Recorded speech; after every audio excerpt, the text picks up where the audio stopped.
தன்னைத்தான் புகழுகிறவன் உத்தமன் அல்ல, கர்த்தரால் புகழப்படுகிறவனே உத்தமன். 2 கொரிந்தியர் 10:18. ஹாய் ஃப்ரெண்ட்ஸ், இன்றைய நவீன காலத்தில் யாரை நாம் பார்த்தாலும் தங்கள் புகழ் பெயர் விளங்க வேண்டும் என்று எதையோ செய்கிறார்கள்.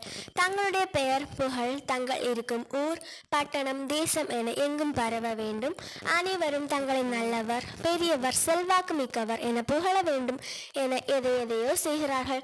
சுவரொட்டிகள் ஃப்ளெக்ஸ் என போதகர்கள் தங்கள் பெயரை முன்னிலைப்படுத்தி தங்கள் புகழ்களை பரப்ப முற்படுகிறார்கள்.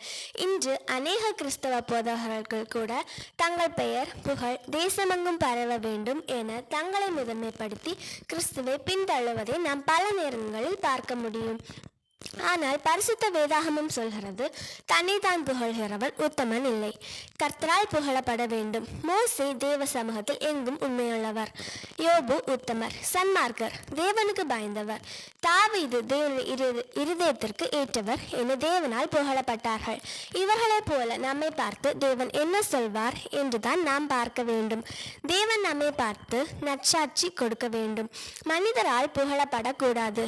தேவனால் புகழப்பட்டாலோ நற்சாட்சி பெற்றால் மட்டுமே நாம் உத்தமனாக நீதிமானாக மாற முடியும்.